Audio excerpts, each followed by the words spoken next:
Los mismos que ahora están mandando en el país promovieron el voto del miedo.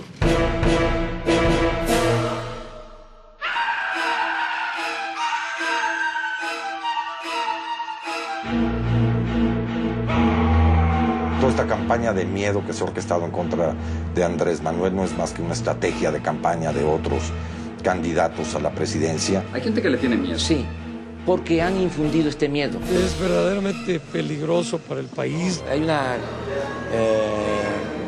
contracampaña. Es precisamente un Robin Hood que desincentiva al que quiere producir. Para meter miedo, para decir que soy autoritario, intolerante. A quien quiera que esté en esta boleta electoral habrá de ser derrotado por el candidato de Acción Nacional. No meteré las manos en el proceso electoral. La clase política comenzó a enloquecer. Me identifico fuertemente con las y los empresarios de este país y los de México. Me parece absurdo que se le esté dando solamente voz a unos cuantos empresarios que dudo profundamente de que tengan amor por México. Todavía me siento más empresario que político. Lo más probable es que busque un gobierno autoritario, un gobierno de represión y un gobierno de venganza. Y el gran temor de que llegue alguien a acabar con los privilegios de los que unos cuantos han sido beneficiarios y, bueno, que lamentablemente el pueblo mexicano sigue sufriendo porque unos cuantos se benefician de sus privilegios y no la gente, no toda la gente o la mayoría de la gente. Por su misma gestión va derrotando estas mitologías que básicamente provienen del temor. Es como decir, no vayas ahí, hay un dragón, hasta que alguien descubre que no existen los dragones. Al final va a ser contraproducente eso, esa cosa de provocar el miedo, ¿eh? Yo creo que al final va a ser contraproducente.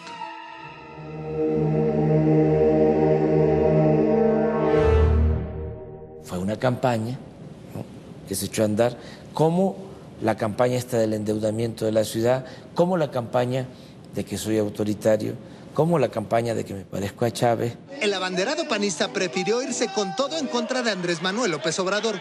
Ahora lo comparó con el mandatario venezolano Hugo Chávez. Él se va a dedicar a espantar la inversión como la espanta Hugo Chávez en Venezuela o la espanta Evo Morales en Bolivia. Los adversarios de Andrés Manuel López Obrador son los que han puesto en circulación las afinidades selectivas que existen, los parecidos que existen entre Chávez y Andrés Manuel. ¿Y los hay? Ninguno. Que yo conozca, ninguno. Esto es intolerancia. El presidente Fox, no se meta conmigo, caballero, porque sale espinado. Cállate, chachalaca. Cállate, chachalaca. Cállese, presidente. Cállese con todo respeto. No, la verdad es que... Yo creo que es, en ese sentido, también inapropiada la comparación con Hugo Chávez. Yo creo que no es un dirigente político semejante a Hugo Chávez. Creo que su tradición es muy mexicana. No viene del ejército Andrés Manuel López Obrador. ¿Papá, usted es de Chávez o Lula? Pues eso es lo que sostienen mis adversarios, ¿no? Es parte de la propaganda, insisto. No tiene un discurso anti-yanqui como el que tiene Hugo Chávez, no tiene un discurso antiimperialista, no ubica normalmente a los Estados Unidos dentro de este polo de los perversos, más bien lo ve dentro de un circuito nacional. En Andrés Manuel hay un entusiasmo político mexicano. ¿Cuáles son sus referencias? Benito Juárez.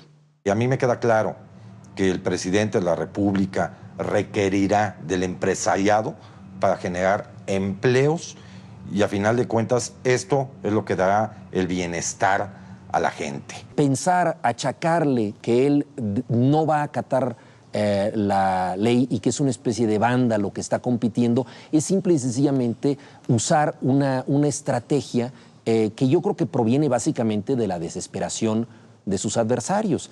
El PRI está calculando en esto y también en cierta medida el PAN con el voto del miedo, el de decir no cambies, no te arriesgues porque se va a desestabilizar el país. We run the risk that the so-called caudillos of the 19th and early 20th century will reproduce with a vengeance in the early 21st century. Eso es parte del trabajo de Salinas y de otros. Es decir, es populista, se parece a Hugo Chávez, no respeta las leyes, es autoritario, va a desaparecer al Poder Judicial. Esas son las críticas, usted las dijo. Así es. Es un personaje que por su valentía es temido en algunos sectores y esto ha hecho que a mucha gente le guste, mucha gente se sienta respaldada por él, pero también ha hecho que alguna otra gente conciba que se trata de un barbaján, una persona que va a violentar el Estado de Derecho, que no se va a someter a las instituciones. Bueno, en todo el ejercicio de su vida pública se ha sometido a la ley y a las instituciones, si no, no estaría contendiendo ahora por la presidencia. Claudio X González, por ejemplo, del Consejo Coordinador Empresarial, estaba ayudando para que en los últimos meses, cuando yo estaba por terminar el gobierno, salieran esos mensajes en televisión donde salía un señor sin sus dedos, ¿no? Hablando de la inseguridad. Cuando mis secuestradores me cortaron el primer dedo, sentí mucho dolor. Cuando me cortaron el segundo, sentí miedo. Cuando me cortaron el tercero, me dio rabia. Y cuando me cortaron el cuarto, me llené de fuerza para exigirle a las autoridades que no mientan, que trabajen. No se puede politizar este asunto. Es decir, no se puede utilizar nada más para perjudicar políticamente a un dirigente, a un servidor público, a un político.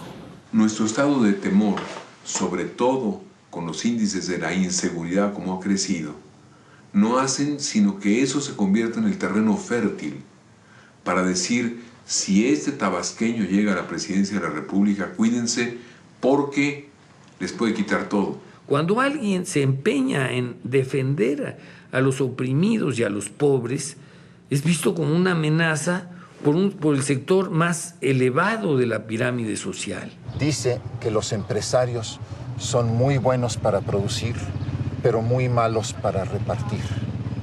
Esa crítica proviene de que él quiere repartir lo que producen los empresarios. Esta política del miedo es una política muy efectiva, porque todos tenemos un miedo adentro. Entonces, hablar de los pobres y en favor de los pobres, pues atemoriza mucho a mucha gente.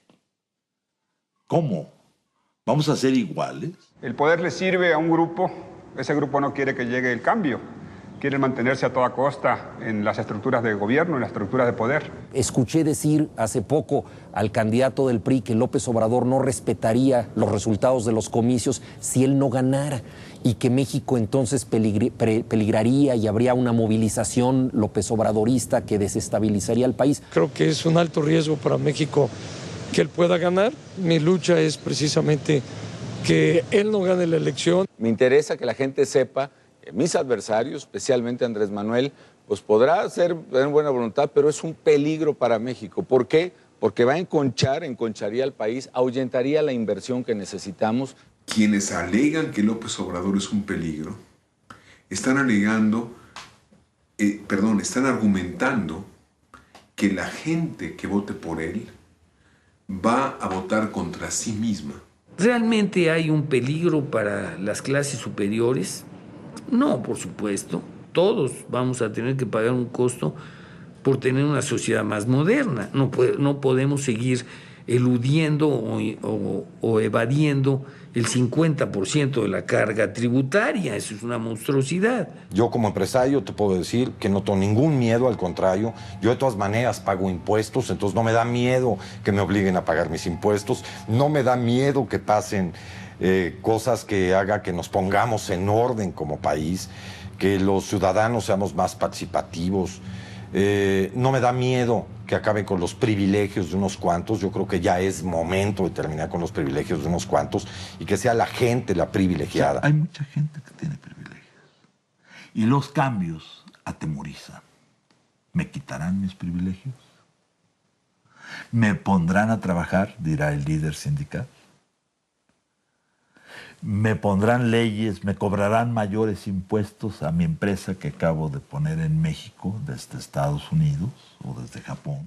Andrés Manuel López Obrador quiere desincentivar al hombre productivo y trabajador, quitándole lo que produce para dárselo al que no produce. A mí me asombra cómo ha penetrado tanto estos mitos y calumnias en ciertos sectores del empresariado y de la clase media alta, de la clase afluente, porque realmente todos los que trataron con el gobierno de Andrés Manuel tenían una buena experiencia. Por otro lado, también existe una campaña de no informar todas aquellas cosas que López Obrador iba haciendo, que son cambios importantes, contundentes, trascendentes. Vamos a estimular a la iniciativa privada sana para que impulse el crecimiento, sí, pero con un Estado fuerte, compacto, reducido, pero fuerte, enérgico, con recursos, para estar estimulando el impulso general y lograr el desarrollo.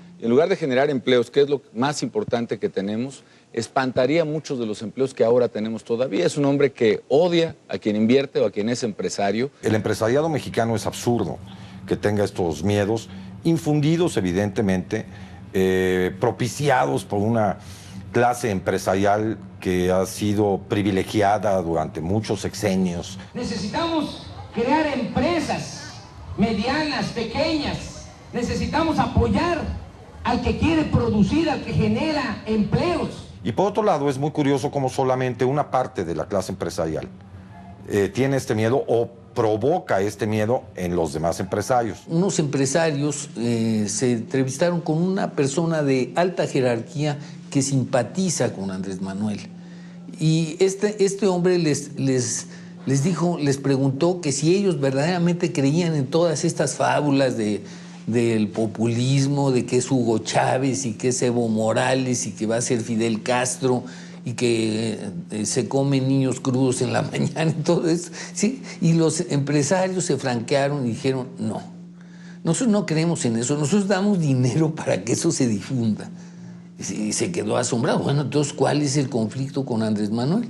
Mire, nosotros tenemos tratos especiales que nos han permitido diferir el pago del impuesto sobre la renta durante décadas. Sabemos que si llega Andrés Manuel vamos a tener que empezar a pagar el impuesto sobre la renta. Es decir, hay empresarios que no entienden que ya es hora de salir del paraíso. Los empresarios también empiezan a vacunarse, como decía mi querido amigo Ciro Gómez Leiva en su columna, todo mundo empieza a asumir, aunque no quiera, el tsunami amarillo. Es decir, bueno, parece que la ola se nos viene encima, así que por lo menos vamos a peinarnos, ¿no? Existe ciertamente la posibilidad que gane la izquierda. Si es lo que decide el pueblo de México, será lo que convenga al país, ¿no? Van a perder los que han vivido del gobierno. Van a ganar los que trabajan de manera auténtica y los que invierten de manera auténtica en el país. Hay unos cuantos empresarios que están en contra de que llegue López Obrador a la presidencia. Claro, a los cuales los medios les dan una gran voz, pero vemos muchos empresarios que estamos absolutamente de acuerdo en que por el bien de todos, primero los pobres.